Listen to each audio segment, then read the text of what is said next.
every responsible person should now be part of whatever action it is to ensure that we rescue the situation. EFF is well poised to be that kind of a force.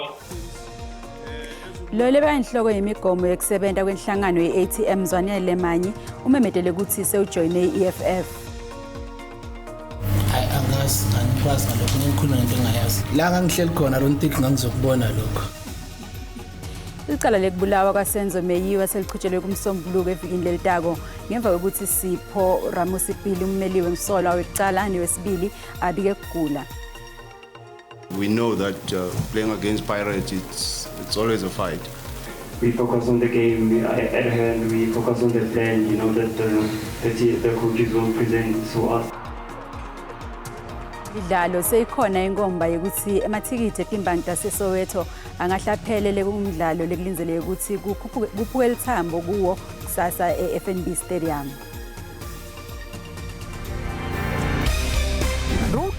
Sello sa hao o batla ditaba ka leleme la hao. Indaba ze-SABC umthombo othembekileyo wendaba kuwe. Izindaba ze-SABC okuyizindaba onezethemba seziyatholakala ku-digital terrestrial television eyaziwa nge-DTT kanye naku-SABC Plus ka gore re kwešiša ka kudu-kudu ditaba tšeo di lego bohlokwa go wena. Fumana ditaba tsa matšhabeng ka leleme la hao. SABC lentswe la hao re ikemetse ha re kgetho ka pela. Kupna kuphila sifinyelela khona sikubingelele mbukeli sikwamukele Tindzaba tesiSwati la ku-DTT asibuye naDa lamuhla. Lo leba inhloko yemigomo yokusebenza kwenhlangano ye-ATM Zwanele Manyi umemedele ukuthi sewujoyine i-EFF. Manyi uthi ujoyina lenhlangano njengoba kunyendi lahambisana nako lokwendiwa ngelenhlangano lokufaka ekhathi kulwa nenkohlakalo. Encwadzini yakhe ekusula uvakalise ukuthi i-EFF imkhombisile ukuthi ngiyo kuphela inhlangano letimisele kuletha lushintsho kuleli. I think the situation is quite urgent and pressing in South Africa. That we rescue the state from the deterioration and the imminent collapse of the state. The state is busy failing right now. So every responsible person should now be part of whatever action it is to ensure that we rescue the situation. EFF is well poised to be that kind of a force to be able to bring to a halt the deterioration that is happening, the amount of corruption that this government has engaged in, the misrule that the country is going through, the reverse gear on industrialization that this country has engaged in, all of that needs to be corrected. And for that to happen, you need an organization that has got capacity to do this, an organization that has got the interests of the people at heart, an organization that is not afraid, an organization that has got a revolutionary posture. That's what you need. So I would be calling on everyone, professionals in particular, to come to the EFF to make their contribution in order to ensure that South Africa is a better country. Loleba ngimabhalane jikelele we-ANC Ace Magashule walile kuphumele baleni ngekuthi utawusungula yini licembu lelisha letepolitiki nobe cha. Magashule uthi kunebantfu labamcelile ukuthi asungule licembu letepolitiki kepha kwanyalo useselunga le-ANC. Leyo kunene bekakhuluma nebetindzaba lamuhla ngembi kwekutsetfwa kwemacala akhe nalabanye lasolwa nabo enkantolo lephakeme eBloemfontein. I've been approached. I'm still a member of the African National Congress. I'm not a member of, if Areta is registered, I'm not a member of the Areta as a registered party, and I won't be. Who's approaching you to form this political organization? The people of South Africa. Who are those people? Too many. You spend a lot of time in Durban these days. Too many. No. I'm all over South Africa. I spend a lot of time in South Africa, in Gauteng, in the Free State, in KZN, in Northwest, in Northern Cape, Eastern Cape. You don't see me. So you are contemplating forming a new party? No, I'm working. I'm a mass member. I'm a community leader. I'm not a leader of positions. So there may be a new political party on the horizon? Well, I don't know. Time will tell. Is that a wise move, though? I don't know. I have not formed any political party. I'm still a member of the African National Congress. Kanti kusenjalo licala lekukhishwa kweliphahla lelitshebo etindlini letakhiwa nguhulumende wase Free State leliyamene nalo libeka ngumabhalane jikelele we-ANC Ace Magashule somabhizinisi Edwin Sodi nalona belibeka inhloko yelitiko letekuhlaliswa kwabantu eThabane Zulu lihlehliselwe kumhla ti-15 ngenyanga yamabasa kulomnyaka lotako. We have been prepared, and I don't know preparing for what when I'm charged with oversight. I hear in the media they pump a story, radio they pump a story, 70 Magashule and others, charges of fraud, corruption, money laundering. My charges is simple, oversight and another 1 or 2, there are 3 from 70. But the media is still pumping the story that I'm facing so many charges. And what is oversight? There is the writer he reported because Mr. Gordon confirmed that the writer also reported to him about alleged corruption in ESCO, true or not. But what did Mr. Gordon do? Is he going to be charged with oversight? What is this oversight? So on the 15th of April, I'm happy that now the date has been decided. And those who have committed crime and corruption, if they have done so, they will be either guilty or whatever. I have not committed any crime. I still want to understand what crime have I committed. And we'll see. I'm happy now that this thing has come to an end until the case is, until we're on trial next year. Evidently not to go into the nitty-gritties of the trial for next year, what will be some of the main heads of arguments that your legal team may be presenting, not to let the cat out of the bag on some of the punchings and some of the words that they will be using inside court, but what will be your line of march come the trial next year in April? I don't know what will be my charge because there's no witness against me. I wish even those who went to the state capture must come and become witnesses here. Because South Africans are now going to know the truth. Nothing but the truth. And I think the truth is going to be exposed. I mean, lies are going to be exposed. And justice and truth will prevail. That's how confident I am. I have never taken a cent from the taxpayers' money. You're accused of being a beneficiary of a trip to Cuba with a delegation that cost 250,000 rand from money that came from the asbestos tender. What's your response to that? Beneficiary? All my trips as a premier paid by government. What beneficiary? You're also accused of receiving electronic tablets as some of the money that came from the asbestos. Well, at least some of the beneficiaries from the foundation of which you're a patron. Me? Let's hear the court. Have I benefited on anything? As you read the indictment and whatever, have I benefited well, more out of specifically, you're anything? accused of facilitating benefits to others with the money that came from this tender. You know these guys, I don't know how they investigate, what way. This is a simple political trial. And I'm going to prove to you during the trial that indeed even the ANC believed that it was political.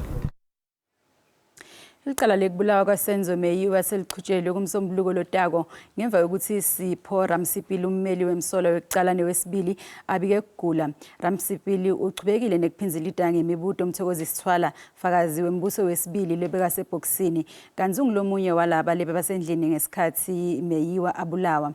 Thwala ke solo uchaza ukuthi kwendekani emzuzwana ngaphambi kokuthi adutshulwe abulawe Meyiwa nakungenathi igcwelegcwele letimbili endlini yakabokheli Khumalo. Kubelanga lelifishane lekuhlaba ngemibuto uMthokozisithwala enkantolo njengoba ummeli wemsolo wekuqala nowesibili ubese uyaphatheka. Lord, I see it's approaching 11:10. Perhaps you could take a short adjournment. I'm also not feeling well. Eceleni kwelesombe sekuhlatshwa ngemibuto uMthokozisithwala walile kufakwa ngaphansi kwenkuzetelo ukufakaza ukuthi indzawo yesigameko ayitholakalanga njengoba yayinjalo nakwenteka lesigameko. Sipho Ramsipili ubuthe Thwala ngemabhodlela abhiya lekuthiwa asuswa kule ndlu. kuphindze kwabutwa nangakwethuka kwabo bonke ngesikhathi bangena endlini labo lekuthiwa bangena. Now, before the alleged intruders or robbers entered the house, did you hear at the door area, the kitchen door area, did you hear any noises, sounds, or anything unusual at that area just before they entered the area? Did you see a hand perhaps on the handle of the kitchen door, pushing the door and entering, somebody entering? La ngihleli khona I don't think ngangizokubona lokho. Uphindze waniketa imininingwane ngesikhathi meyiwa aconza kulomunye labo labangena kule ndlu emva kokuthi lo ngethola sekabalekile. Kwasukuma usenzo, sasukuma sonke, senzo baphushana nalomuntu ephethe isibhamu ngoba kuyena ngaphambili. Baphushana towards the kitchen. Ithola kakhona ichaza kabanti ngalesibhamu nemukhwa lobuphethwe ngilabo lekuthiwa bangena kule ndlu. Siwombe sekhahla ngembuto kwathwala sechubeka ngemsombuluko. Basolo lababukene nelicala lekubulawa kwebantwana lababili Soweto bavele enkantolo yamanje eProtea lamuhla Nqobile Ndlovu loneminyaka lenge-15 kanye namthunzi Mzwakhe Zulu loneminyaka lenge-35 basolwa ngekubulala Mduduzi Zulu loneminyaka lesi-5 kanye naThiyamo Rabanye loneminyaka lesi-6 kule nyanga lephelile. Licala lelisabisako lelathinza umhlaba wonke labafana lababili babikwa njengalabalahlekile batholakala sebashonile batholwa abantu lababuke kuphepha kwebantu emimangweni bajujwe umphimbo nalamanye emalunga emtimba labasolwa lababili babekwe emacala ekubulala kuthumba lekwephula umthetho kanye necambe manga. Umuntu olapha ukwatile and umuntu olapha ukwatele into eyodwa bawathola ingane amaphoyisa angane kunengane engaphandle elove esikoleni izolwela amalungelo wengane kodwa ingaphandle abayingenisi ngaphakathi imile izolwela amalungelo wengane ukuthi azizazi ingane ukuthi ziya abuse ziyabulawa. Singajabula kakhulu kahle sila njengoba simphakathi siphume ngobuningi sizocela ukuthi umthetho abangayitholi bail siyacela nje umthetho uyosizwela kulo ukuthi nabanye abacabanga ukwenza bangasakwenzi. It was a brief appearance. You remember that on the last occasion the matter was set down for both accused persons to acquire legal representation. So what we have been informed is that Legal Aid South Africa will be representing accused number 2, Mthunzi Zulu, and then accused number 1 has since changed to Legal Aid South Africa, as she previously indicated that she'll get her own private lawyer, but today she came and informed the court that she also applied for legal representation with Legal Aid South Africa. Ndlovu naZulu batawuphindze bavele enkantolo evikini lelitawu ngaleSihlanu kutawufaka isicelo sebail. Inyuvesi iSolplaki eKimberley Nyakatho Kapa ithi isaphenya nge-student lesenta iminyaka lemine lesikule nyuvesi lesibukene nemacala ekushaya. Mengameli wemkhandlu lomele bafundzi SRC kule nyuvesi usolwa ngekushaya lomsikati lowenda umnyaka wakhe wekucala kule nyuvesi kulamaviki lamabili lengcile. Le student sithi sifuna kubulungiswa njengoba lo msola angaphandle ngebheyili ye-300 emarandi. Lesi student lesenda umnyaka wekucala sithi injabulo yasekucala kungena enyuvesi iphelele emoyeni kube tinyembeti nje kuphela. Ukhumbula lokho lokwendeka ngesikhathi ashaya kuthiwa kwendeka emva kokucabana nalomsolwa. And the time he was beating me up, he was beating me as if I'm a guy. So I'm like, okay, what point are you trying to prove? What is going on in your head when you're doing this? Because I literally froze after that, started crying. I thought he was going to say sorry, but instead he just pushed me out. And he saw that I was very injured. Le student lesineminyaka leli-15 sithi salimala ebusweni nasenzanyeni nasesandleni. Kulanza lesehlakalo le students savula licala lekushaya lapho savulela khona lilunga lenhlangano yabafundzi ye-EFF leneminyaka lema-24. So I have mixed emotions about this because I was also thinking about his future. If he has a criminal record, there's a possibility he might not work. But then again, sometimes I'm like that he should know that beating up a woman is not okay. You can't just beat up a woman as if she's a punching bag. It's not okay. Uthi nyalo utivanga kakhululeke kuhamba kule nyuvesi njengaletinye ti-student. I'm always locking myself in the room, hoping that, because I know if I go out, I'm going to see him. So I'm staying very far from him. So meaning that I have to be in my room. If not in my room, my friend's room, that's it. inyuvesi yeSoul Plug igcizelele ukuthi sabuka kabantu lesehlalo ngokusebenzisa inhlelo tangekhathi. The investigation is not yet complete. However, the accused student remains suspended from all university activities until the completion of the investigation. I-EFF Student Command enyuvesi yeSoul Plug ayihambisana lesigameko. Ithi lo msolo usamisiwe kwesikhashana kule nhlangano njengoba uphenyo lusaqhubeka. Kusenjalo lo msolo kulenzele ukuthi avele enkantolo leliviki lelitako. Kusukela nga-1994 langa lethi-70 kuleli lendiwa laba semthethweni lapho kuyajatshulela khona emalungelo ethi-70 nekuthi kukhunjulwe inzima leyadlalwa thi-70 kuleli ngesikhathi lelive lisafuna inkululeko. Langa lethi-70 ke libungata mhlaba wonke jikelele nakuleli sedlulile etindlini tekusakata ke lamuhla sina Zolinzima Vavi longumabhalane jikelele weSAFTU asikubingelele mnumzane Vavi sikwamukele etindlini tekusakata. Ngiyabonga nami ngiyabekelela kubantu bonke bokulalela. Sikhuluma ngetindzaba letibalulekile lethinza wonke umuntu kuleli tindzaba tethi-70 ingabe niSAFTU nilibungate njani lelanga lethi-70?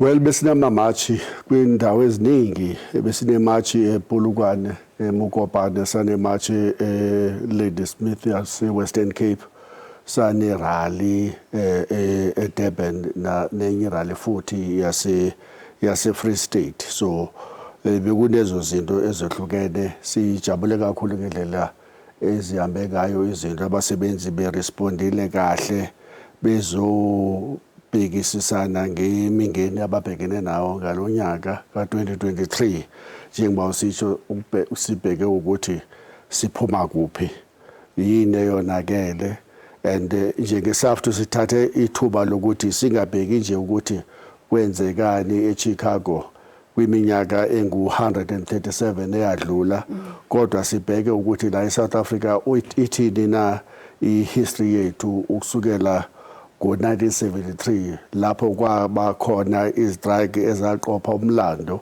ezenza ukuthi lezi nyunyana sikhuluma ngazo manje ngo2023 zisekwe ngemigomo ngetraditions ebese sicaba ukuthi kumele basizikhumbuze ngazo ukuthi yayini into ebangela ukuthi abasebenzi abambalwa kanje kodwa ngenxa yemizabalazo yabo kwenzeka ukuthi abantu baseMozambique babe inspired bathole inkululeko yabo ngo1974 abase Angola kube ne student uprisings ngo1976 kuqale inhlangano zabantu ePort Elizabeth manje sebebiza iGqeberha ngo1978 ukufikelela ukuthi kubekho ilifu nje lokuzabalaza kwabantu ngo1980s ya ku1990 eyenza ukuthi sibe nenkululeko ngo1994 so besibhekele nalo history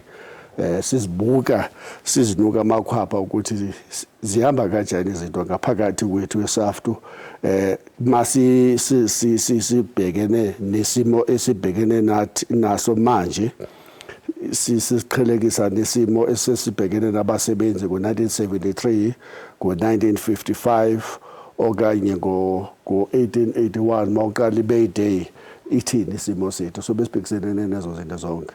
So nanihamba kulama march nemarally nithole ukuthi ngitiphi tingcinamba letihlangabitana neti-70?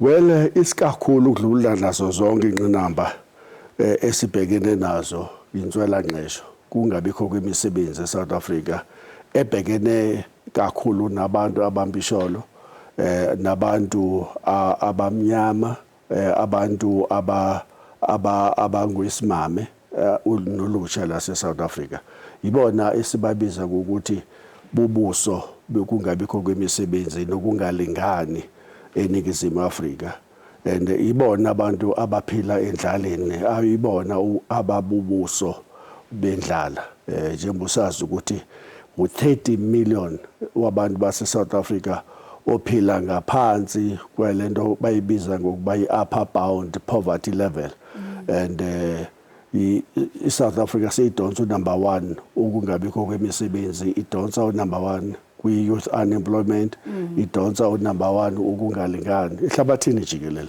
so zezo zinto eziningi esibini hambiselana nalokho ithi amaholo abasebenzi ongciwa bakwazile ukuthi bawabambe phansi sebesebenzisana nohulumeni khona manje ngale program yabo abayibiza ngokuthi austerity program. Ukusukela nje ngo-1991 amaholo abasebenzi yonke indawo akwazile ukuthi ogxiwa bawagcindezele phansi.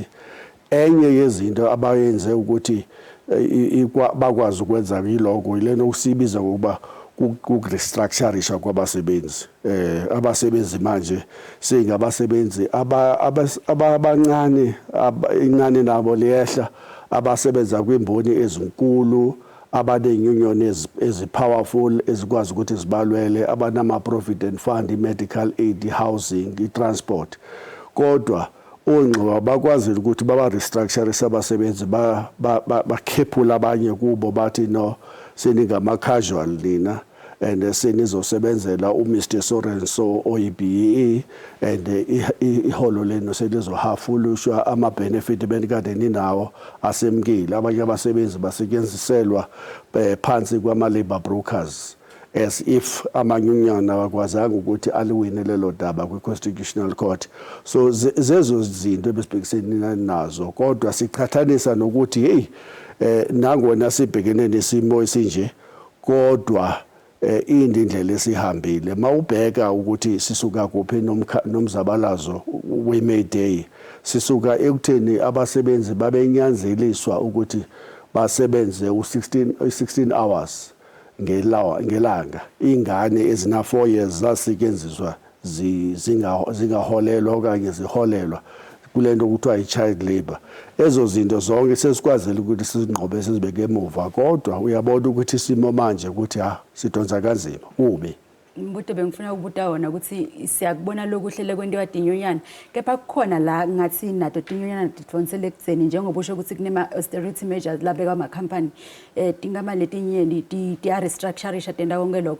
Ingabe nini njengeSAFTU kahle kahle yini le nendawo ukuthi nibacinzetele labaphathi laba baletinkampani?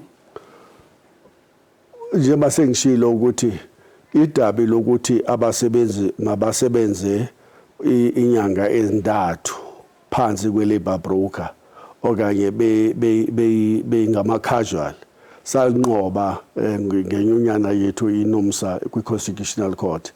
Akusavumelekile manje ukuthi umuntu asetshenziswa ukweqa ngale ku-3 months as a casual. Kodwa njengoba sihlala sisisho ekubhaliwe emthethweni nokwenzekayo on the ground are two different things. Siyazinqoba izimpi ezinkantolo, kodwa mase ubhekisisa ukuthi kwenzekalani emafemini siyabona ukuthi no asikwazi ukuthi ezo victories siziclaim kahle. Nasi isimo amandla enyonyana ahlile athe ukwehla kakhulu ukusukela ngo-1973 iminyaka esasihamba kahle kuyo yangu-2007 lapho inyonyana zazirepresenta cishe 40% yezisebenzi zaseNingizimu Afrika.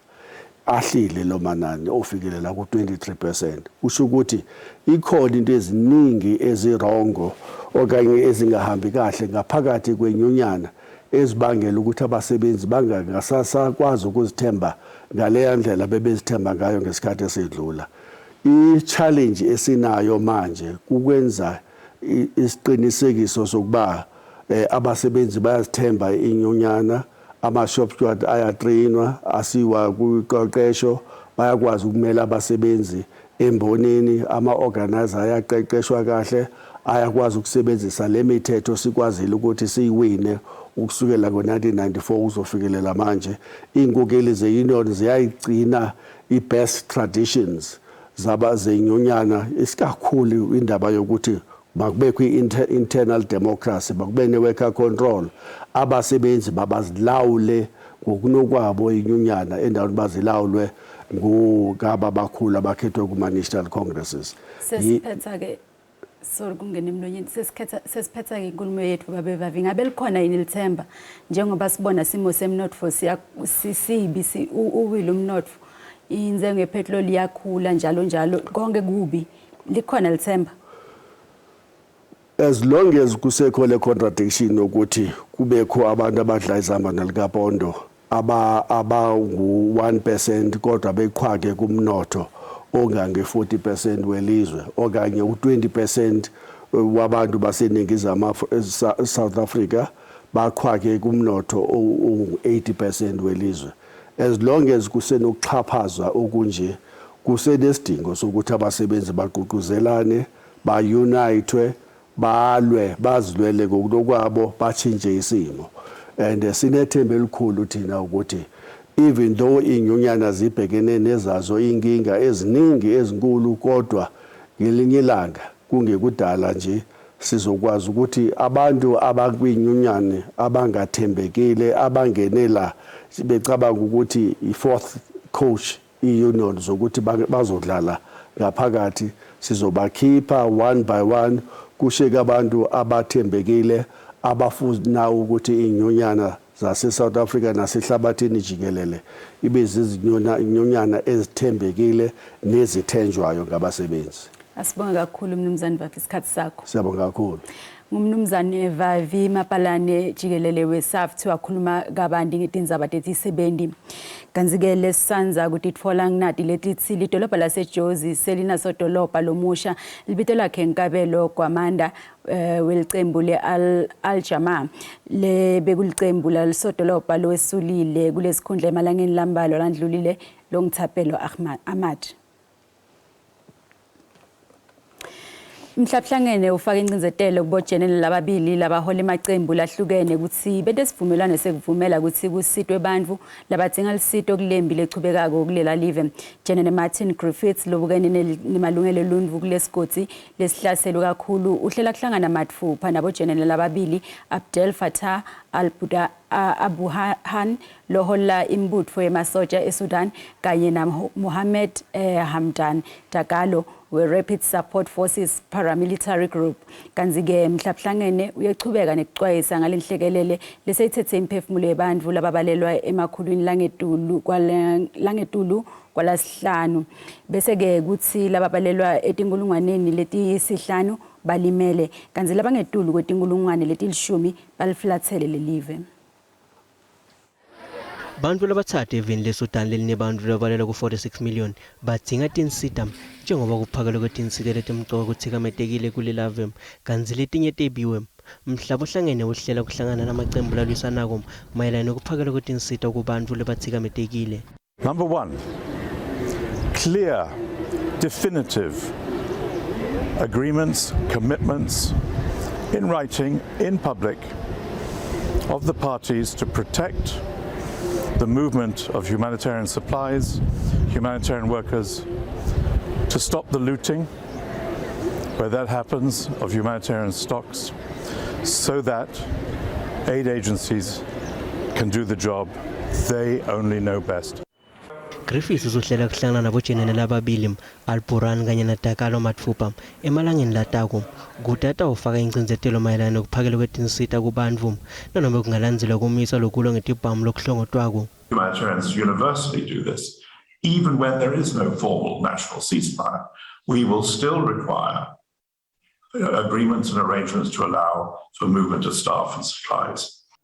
Kamuva General wamhlaba uhlangene Antonio Guterres ucele emave emhlaba wonke kuthi acele labaholi lababili bayicede nyale embi yabo njengoba ithikamete emalungelo abantu kulelave nanoma kungekho kuthembana kulamacembu lamabili. The human rights impact of the current fighting has been catastrophic. It's heartbreaking. On Monday, an airstrike by the Sudanese military reportedly hit the vicinity of a hospital in the East Nile area of Khartoum. The RSF has taken over numerous residential buildings in Khartoum to use as operational bases, launching attacks from densely inhabited urban areas. Mhlaba uhlangene uthi kusicelo setimali sekusita abantu lesifakiwe $1.7 billion kanzi ngo-200 million loswakhishiwe kuchasa lelive leSudan. Kusukela kuqala kuliwa kulelave bantu labangetulu kwetinkulungwane letingemakhulu amathathu bashiye emakhaya abo kanzi labangetulu kwetinkulungwane babalekele emaveni langumakhelwane belive leSudan lokufaka ekhatsi iChad, iSouth Sudan, iCentral African Republic kanye neEthiopia lekumavile ngathikameteka uma lokulwa kungafika kuwo kanzi iSouth Sudan ihlongoda ukumiswa kwekulwa ngetibhamu emalanga lasithupha njengoba kulindeleke ukuthi kuqalwe ngoLwesine. Kanti lokumiswa kwekulwa ngetibhamu kuhlose kuvuka abantu lebathikametekile kusalinze ukubona ukuthi ingabe lokulwa kutawumiswa noma kutawuqhubeka kukhale inganono. Chibelele mbili netindzaba temhlaba etindlini tekusakata sinamake Sophie Mkwena longumhleli wetangaphandle lotasiphatha kamuva mayelana nekugcotshwa njengenkosi yaseNgilandi kwemva nenkosi Charles naletinye letimayelana nelinani lebantfu lesebashonile kulolu dzaka laseRwanda kanye nempi yaseSudan. Asikubingelele Sophie sikwamukele etindzabeni teSwati. Ngiyabonga. Asicale nje endzabeni yaseNgilandi bambeka ke mva nenkosi Charles ngini lesingayilinzela lapho.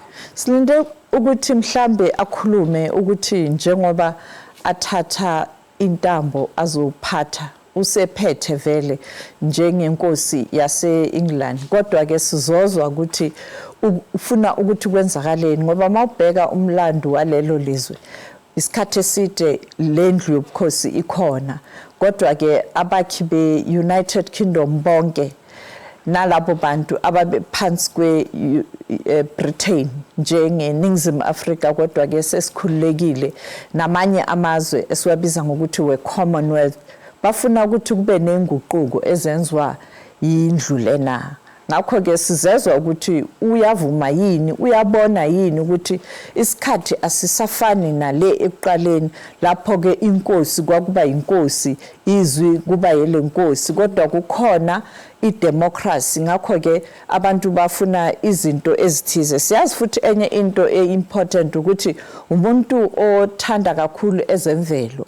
Ngakho ke silinde ukuzwa ukuthi uthini ngalendaba ye-climate change nokuthi abantu banakekele imvelo. Yizo izinto engicabanga ukuthi singazibheka uma sibheka izindaba kodwa ke lelo family ngokwayo nje kunento eziningi abafanele bazilungise. Uyakhumbula ukuthi isizukulwane uHarry uhambile uhlala eMelika ngomva kokuthi umfazi wakhe azithole acindezela kakhulu kulelo lowo muzi kuhlanganisa nabakhi base-United Kingdom base-Britain kakhulukhulu ngoba umuntu ogazi eli nabantu abamnyama nabelungu ngakho ke bebemgxeka kakhulu. Lokhu kwenzeke ukuthi kube nokulwisana nombango phakathi kwefamily. Sizobona ukuthi uzowenza njani ukuthi ahlanganise ifamily njengoba sikhuluma nje uHarry uyeza kulomsebenzi kodwa umfazi akezi. Yebo bathi uzosala nabantwana umfazi but angicabangi ukuthi into esemqoka ukuthi asale nabantwana iyenze ukuthi angezi. Ngicabanga ukuthi ngalesikhathi sekungqwatshwa kamama wenkosi uQueen Elizabeth kube nezinto eziningi lezo ezizeza phatha uMeghan kabi kakhulu. Ngakho ke uthathe isinqumo sokuthi ahlale eAmerica angahambi kodwa uHarry yena ahambe ngoba igazi lakhe ubabakhe. Nasibuka njengoba sathi ke ukuthi iNgilandi ngilamanye emavila afike la eAfrica atotapa abutha sifake ekhathi lokubiwa phasi nyalo njengoba ukhulume ngemgcwabo wendlovukati sibonile ukuthi kukhona labanye lebahanjiswe ngemabhasi. So lokuthathelwa phasi kwemava yaseAfrica kuyabonakala kuyachubeka. Ingabe thina njengemava yaseAfrica singakujabulela yini ukuthi kwendeka lo msebenzi leso ikhona indlu lengasijabulisa? Uma ubheka khona abaholi abasebafikile lapha eNgilandi, uma ubheka iNigeria president wakhona ufikile uBuhari, uma ubheka izwe leli laseZimbabwe uMnangagwa ulapha. uMnangagwa ugijimile waya lapha ngoba uyazi ukuthi esikhathini esedlule izwe leli laseZimbabwe abaholi bakhona bekunama sanctions awaqondiswe kubo ngakho ke bebengakhoni ukuvakashela indawo ezifana naseEngland. Ngicabanga ukuthi uthathele lithuba ukuthi atshengise ukuthi mhlawumbe lelo lizwe liyabuya lifuna ukuseka umbuso wakhe. Uma ubheka futhi umongameli waseZambia uHishelema naye sakafikile lapha. Angisakhulumi ngowaseMalawi ngoba uhle watheleka lapha ya. Baningi abazofika kodwa uma ubheka umongameli waseNingizimu Afrika umongameli Cyril Ramaphosa akayi. Uthume ungqongqoshe wendaba zangaphandle uDr Naledi Pandor. Umongameli uyahamba namhlanje uya eBurundi uthatha isinqumo sokuthi abhekane nenkinga ezibheke iNingizimu Afrika ngoba ikomiti phepha nokuthula namapolitiki ku-AU liyohlangana lapha eBurundi ukukhulumisana ngendaba ezibhekane neSwaziland, eSwatini, iMozambique, hlanganisa nenkinga DRC manje sokunale nkinga enkulunkulu yaseSudan. Ngakho umongameli uthathe isinqumo sokuthi abheke inkinga zase-Afrika azibeke phambili angayi lapho athumele ungqongqoshe kodwa siyazi ke ukuthi ubudlelwane bukhulu kakhulu kuNingizimu Afrika neEngland. Siyazi ukuthi uma kangena esihlalweni inkosi umholi wokuqala amumema kulela lizwe ukuthi abe isivakashi sakhe esingaphezulu kwaku President Ramaphosa. Nasesibiyake lapha ekhaya mesofina live kati iRwanda ihlaselwa ilandslide. Ingabe bangaki bani lesebashonile made kube nginyalo ngoba sivile bethiwe isibalo se600. Sidlule ku100 baloku bayaqhubeka ngoba uma uyazi ukuthi uma kuvele isehlakalo esinje uma ulobe ubheka lapho esehlakalo sifike khona uthola idumbu inani lilobe liyaphezulu kodwa sibonile iPrime Minister yase Rwanda ivakashela lezo zindawo emaphandleni kakhulu lezo ezithikamezwe kakhulu ile landslide kodwa ke ngeshwa upresident wakhona umholi wakhona uPaul Kagame ukhethe ukuthi ayele coronation. Yize ezinye izinto esizibuzayo eAfrika ukuthi unenhlekela ekhaya uyagijima uya coronation akukho nento azoyenza lapho. Ngakho ke uyabona ukuthi indaba yobuholi kulelizwe laseAfrika kuningi abafanele bazibulungise. And masibuka kuyangani indzaba lelivelela lihlaselwa lelihlobo lesigameko noma lenhlekelele. Indawo leyo iGreat Lakes region ifaka neEast Africa ngalesikhathi kuba nemvula ezinkulu kakhulu. Kaningi siyesibone iUganda iba nalenkinga noma iKenya. Ngakho ke manje sibona ukuthi iRwanda ebe nalenkinga. Amalanga enazayo uma kungaba nemvula eningi ilizwe elifana neUganda nelizwe elifana neKenya nalo lizaba nenkinga kufaka nayo iDRC. Ngakho ke inkinga yemvula ngalesikhathi kulelo iregion lelo. Nasibuka eSudan ukhulumile ngaphambilini ukuthi kunetinkinga leSudan kuyaliwa kwendeka yonke lento le. Ingabe laba la eSouth Africa sebabuye bonke? Esukuzwile ukuthi babuye bonke kodwa kungenzeka ukuthi kube khona abasele emuva ngoba uyazi ukuthi abantu abaningi baseNingizimu Afrika abaningi kakhulu abamhlophe nabantu abafana no-teacher no-nurse abasebenza emazweni angaphandle. Ngakho ke uzothola ukuthi mhlambe abanye ngoba bebekude le emaphandleni abakhonanga ukuthi bafike eKhartoum ukuthi bathole izimoto ukuthi bahambe baye emngceleni weEgypt noma iCentral African Republic noma iDjibouti. Ngakho ke asinasiqiniso sokuthi akukho umuntu osele lapho kodwa esibaziyo nalabo abenza isimemezelo sokuthi basizwe babuyile bonke. Sibonile ukuthi abayi22 babuyile kuthanga la bafikela lapha eCape Town. Engakusho ke ngathi labo abafuna ukubuya babuyile. Ngikubona kwakho mhlambe sesiphetha masishani mesofi kuyofika isigaba la iphela khona imbi yaseSudan ngoba sesithe lesikhathi idonsa lembi lesasigodi. Into ebuhlungu kulelizwe leAfrika noma kuba nokuthulanyana ngesikhathi esithize sivama ukuthi it's relative calm kuphinde kube nembi. Ngakho ke angifuni ukuthi ngeke kuphinde kube nenkinga noma kungaba nokuthula. Mawubheka namanje bayavuma bathi bazobeka ikhali phansi kodwa uma uthe ebusuku ilanga elandelayo bayaqhubeka bayalwa. Ngakho ke uma ubheka umlando walelo lizwe laseSudan uzobona ukuthi kusuka le ekudaleni solo kuya nje kuba namakhu ngamanye amagama iphekulazi khuni bawisa umbuso. Ngakho ke into ekhona lapho inkinga ekhona manje kunzima kokugcina ngoba uyazi ukuthi izwe lonke kunokuthi amanye amazwe abe neinterest kwamanye amazwe kube yibo ababanga ukuthi kube nenkinga enkulu. Asibonge kakhulu mesofi isikhathi sakho. Ngiyabonga. Ngumhleli wetindzaba tangaphandle lapha eSABC ngiSophie Mgwena asichazela kabandi ngetindzaba nje takulamanye amava ngaphandle. Kanzi ke kuletinye nasesibuye titolo Labasemagunyeni bathi buchwepheshe lokuhlose ngabo kubamba ludlame lwetibhamu etindzaweni letigcwele emacembu emgulukudvu emphakatsini tawusita emaphoyisa etinhlelweni tawo kulwisana nebugebengu.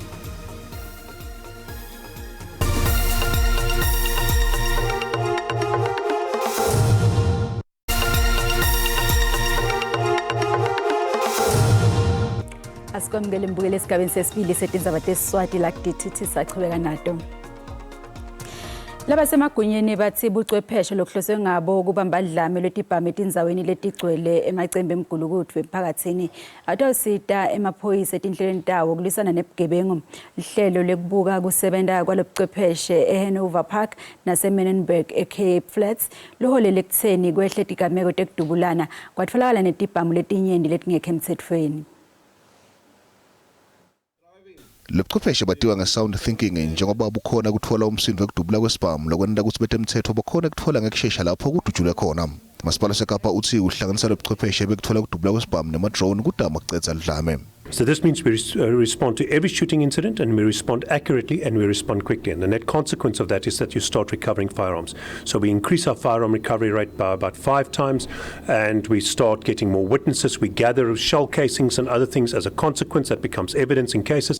Siwomba nemetindzaba simisiwe kulandzela kuvala kwechuma kwesibhamu kulendzawo. Lokhu kuyekutshela amaphoyisa amasipala ngebugebengu nekusebenteka kuphi esikhatsini lesimizuzu lemibili amaphoyisa besewa lapho. Lo masipala uthi utawusebenzisa tikisi temarandi kule minyaka lembalwa letako kulokunye kutsenga ema-drones, ema-CCTV camera, emakhamera lafakwa emtimbeni nalafakwa etimotweni. And when those technologies begin to integrate and work together, combined with our EPIC system and our control center, you will have truly groundbreaking tech-led policing. Lo masipala uthi usebenzisana namaphoyisa kuqinisekisa ukuthi tisita tekusebenta kulisana nebugebengu tikhona kwendela kuphepha kwemphakathi.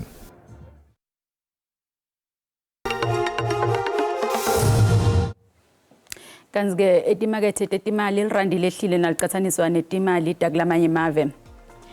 Lirandi libita 18 rand 42 cents nalicatsaniswa nedola lasemelika. Pondo waseBrithani ubita 23 rand 14 cents. Euro libita 20 rand 22 cents. Ingomba yetabelo tonge HSE yehlile. Ikolite ibita $2,025 li ounce. Platinum ibita $1,054 li ounce. Wela longa wahlutwa ubita $74.36 umphongolo. Kanzike kutemidlalo sewaphelile amathikithi eSoweto Derby leyo umdlalo lekulinzeleke ukuthi kuphuke lithambo kuwo kusasa eFNB Stadium. Kusasa kunema semi-finals lasemkhatsini kweKaizer Chiefs neOrlando Pirates. Bahleli beSoweto Derby bagijimisa isikhathi ukuthi ibe seyimengemumo yenkhundla yeFNB kusasa. Tinkhulungwane tebatsanzi betimoto betikule nkhundla ngemgcibelo wengcilo lapho bekune Monster Jam khona. Ngepha abatsanzi belibhola letinyawo nalamacembu lamabili akubakhathathi nakancane lokhu kakhulu njengoba lenkundla seyangeke kuba sesimene. Kuyobe kwesine lamacembu aseSoweto ahlangana kule nkundla lesizini. iChiefs yaphumela imidlalo emibili kulandzelana yeDStv Premiership. We know that playing against Pirates, it's always a fight, you know, and it's a special occasion, not only for us as players, but for everyone in the country, you know. And we're looking forward to make things up and knowing very well that they also have a plan, you know, we also have a plan, and it's going to be an exciting game. To win this game also now in the derby now, to make it 3 in a row, for us, I think it's going to be something great for the team, and it's a semi-final, so obviously we need to focus on what we need to do, and we need to go according to the plan what the coach wants. Kepha abadlali beOrlando Pirates akubakhathathi lokho lokwendeka ngaphambilini. We focus on the game at hand, we focus on the plan, you know, that the coaches will present to us, and make sure that we show that we wanted more than them, and we compete, you know, to the best of our ability. So we don't spend our time stressing about what happened in the past. You know, we know that we have an opportunity come Saturday, and we have to be present and compete as best as we can. I think it's been a good season, a good foundation leading on to the next one. But like you said, we still have games to play, and it's a good back end to the season to have things to play for, like the semi-final and for the second place to qualify for the Champions League. So we're on par with what we wanted to achieve this season. Ngelisondo Sikhukhune United lesinebadlali abanesipiliyoni sidlala neStellenbosch FC eDenny Craven Stadium. I've been there before, Nedbank Cup final. Unfortunately, I didn't lift it. But it's exciting again, you know. Like you said, 2 games away. But we've got to tackle this one first. I mean, Stellenbosch has been on great form. You've seen it over the past few weeks. They've picked up their form. And it's not going to be easy. Labatawuphumelela lama semi-finals batawutfolana kumancama alomcucelwana eLoftus Versfeld Stadium ePitoli mhla ti-27 lenyanga leSetulo. Sesibikile ngaphambilini tinkunzi taseSoweto tobe titfolene netulu kusasa kumqhudelwano wenzebe ye-Nedbank e-FNB Stadium kanzi Kaizer Chiefs ifika kulomdlalo ngemva kweguqisa iRoyal AM iOrlando Pirates iguqise iDondol Stars kanzi ke lomunye umdlalo lotawube usemkhathini kweStellenbosch FC neSikhukhune United ngelsonto kwenaba kabandi ke kutemidlalo samukela insatheli yethu nemhleli welihlelo leTindzaba khona la SABC ngumduduzi Ndlovu asikwamukele gatsheni senikhulume kakhulu ngalendzaba kusasa ngimgici namgici asihlale tuwayo Mshabalala akukho lokungapheli yasikho nesikhathi lesingafiki sesifikile nawe amathikithi sewaphelile nawo ubona ukuthi uyathengwa ubuthaphu ngikwatise ukuthi akwendeki nakufana nedulo lenkonzo etimbili laseSoweto yole kuyiOrlando Pirates neKaizer Chiefs kungaheheki balandzeli abanyendi bantu kumbe khwala bangakwadi kusuka abantu labasuka eBotswana eLesotho eSwaziland labasuka kuZimbabwe njalo kusasa ekseni mawungaya kumabhoda alema countries alamavele ngicetha kwabala nje nyalo utawufola kugcwele ekseni indlela yinye iconse FNB Stadium ingane lihlale libulalana njalo emidlalweni ke wePirates ingabe badlali bakulungele yini njengoba sathi kusi bonke labadlali babuya emidlalweni phambilini ingabe kulowa kusasa ikakhulu kade iPirates etabe ukulungele yini ngicabanga ukuthi licembu lesuke licetha lidlala kakhulu ngiyele liba sefomini lenconywana ngoba iPirates idlale ngalesithathu iKaizer Chiefs idlale ngemsombuluko kepha ke nakukhuluma ngetinkonzo letimbili laseSoweto akukhulunywa ngeform akukhulunywa ukuthi wena ugcina udlala enjani kepha lekuyafuna ngicacise lana ukuthi iKaizer Chiefs kwamuva nje itendela ididlele emahlanga kuOrlando Pirates kumidlalo lesihlanu yakamuva khasini kwalamaqembu lamabili Kaizer Chiefs ibona impumelelo yodwa amakephula solulandzela ngemuva ngikhuluma nayisizini yokuqala yaArthur Zwane njengemceceshi wamakhosi unqobile kumlende wekuqala wani we-league waphinze wayiphinzi Orlando Pirates mase sithi i-second round yayo i-league lusho ukuthi iPirates kusizini ya 2022-2023 ayikazi igucisa iKaizer Chiefs masikhuluma ngemidlalo ye-league ngako iPirates kumbita ukuya lana seyisi kumbe seyifuna ukuthi kuyojabulisa abalandzeli bayo ngoba phela akusiyo imvo lenhle nangabe ukhuluma ngeSoweto derby ukuthi wena utahlalela nje kufola imvuku njalo ngicabanga ukuthi abalandzeli abakajabuli bayathi ngebadlali bePirates kepha sabona iKaizer Chiefs nayibona ligama lePirates lapha likhishwa kuthiwa ibawufuna nePirates ngilawubona khona indlela badlali labajabula ngayo labanye abaphakamisa ngisho netandla kusho nebaphathi bayiKaizer Chiefs lesibala kuyo na Kaizer Mtaung Junior kukhomba ukuthi bayabona ukuthi nangemakoti wethu asambeni iphindze siyoshaya umshado wethu ngalokulinzelekile asathi tinkonzo etimbili tise-stadium kusasa kepha ke seselapho balandzeli kunebalandzeli labakhalako labathi hayi Arthur Zwane asimboni kahle ngabe umdlalo wakusasa uthini kuye ngabe umbekela lisasa lakhe ulibeka kuphi Arthur Zwane lengitakusho ngidabuyele emuva nje kancane ngithi uwendile umsebenzi lo ngicabanga kuba imandate ekuqala kubaceceshi mina ngabe ukhuluma ngeSoweto derby shayi wena njengoba umceceshi wePirates hambo weKaizer Chiefs hambo shaya iPirates ukwendile ku-first round ye-league wakwenda ku-second round ye-league ngicabanga ukuthi balandzeli mababuka lokho bayakhumbula ukuthi awu-Arthur sokuthi ifolela abantu bakho futhi naye Orlando Pirates ngicabanga sabakafuki kangako balandzeli beKaizer Chiefs nabo bacabanga ukuthi iKaizer Chiefs kamuva nje njengoba bengibalile kumidlalo lesihlanu yakamuva ekhasini kwamaqembu lamabili iKaizer Chiefs ngiyo leti indlela emahlanga ngingako ngicabanga ukuthi naye umceceshi angicabanga usuke yamhlupha kangako kuya kulomdlalo wakusasa kepha njengoba ngiyagcizelela iform ayisebenzi nangabe kufuna netulo Orlando Pirates neKaizer Chiefs ingabe nasingabuka ukuthi iderby isafana naphambilini kumbe nje kukhonya kweMamelodi Sundowns ku-league kuyayikhuchisa iSundowns ingakhonya ichubeke akukho umdlalo kwephalota ushintsha nalota uba mkhulu eNingizimu Afrika nawusothi uyabuka nyalo lo wendlula iSoweto Derby. Ngingako badlali umdlali namuphi ngisho ngabadlalela iliphi icembu uye afise nje usina ngake ngidlale iSoweto Derby. Ngike nje ngidlale kuSoweto Derby mhlawumbe sifezekile liphupho lami eNingizimu Afrika. Kungani? Ngoba le yankundla le nkundla okudlalelwa kuyo lokuthola basho iSoccer City Stadium le yankundla imumatha abalandzeli abang94,700. Le yankundla kuthengiswa amathikithi kuyo lang 87,000 lokwendela ukuthi ke isafety ngiko kungathengiswa 94 njengoba kepha makufika lapho ngiyo yonke inkundla lenkulu nje kangaka eNingizimu Afrika ngisho ngalamnizali iphila icembu sawatfola neetulu ulanze wenda icampaign ibenganani even lonke ayete bayigcwalisa le yankundla kepha lanzi Orlando Pirates ulanzi Kaizer Chiefs iyagcwala le yankundla iDerby yohlala kuyiSoweto Derby ngisho ngabe afile kanjani in terms of performance namacembu lamabili kepha balanzeli bawo bahlale banayo inkolelo ekuthenini batawubona umdlalo lomuhle kuwo kepha le info lebe ingajabulisi balandzeli kuba yini ngesikhathi bangabona amagoli kepha njengoba ngisho nje emidlalweni yakamuva siyawabona amagoli. Hayi ngelisonto ke kunemidlalo emkhathini kweStellenbosch neSikhukhune ngabe singalinzelani lapho.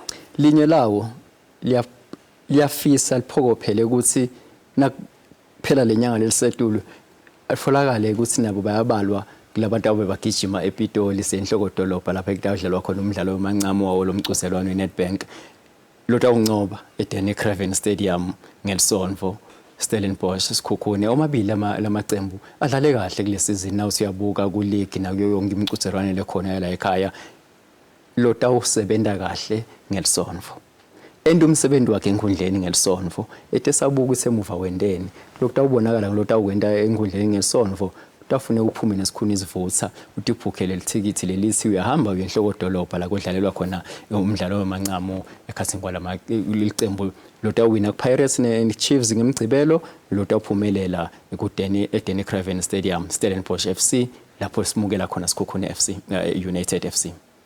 Asesiphethe ke gatsheni ngikubona kwakho ke ngiwaphi macembu lesingabona kumcuzelano kumancama lomcuzelano yangihleka ngingakacethi ete wangenda lokho ngikubona kwakho ngikubeke khoneni ete wangenda lokho lengidakutshela kona kunye mina lotimisele lotafika lapha asimake makakhe mafuba akhe wawahlanganisa kahle bese sakathi makabona inet angayisabi utawuhamba atibhukhele lithikithi leliya kuphi Loftus Stadium la kudlalwa khona amancamo nakuphela lenyanga lesikuyo ete ngakutshela ukuthi mina ngibona liphi uthi angiboni liphi ngithi lo tata emisela kuphela sobalekile asibonge ngumduduzi ke Ndlovu inzatheli yethu la SABC nemhleli weTindzaba tetemidlalo asihlangane ke khona la ukuthi thithi ngemsombuluko kusukela kubumbene insimbi yesithathu kuya ke lesine kuLatinabile.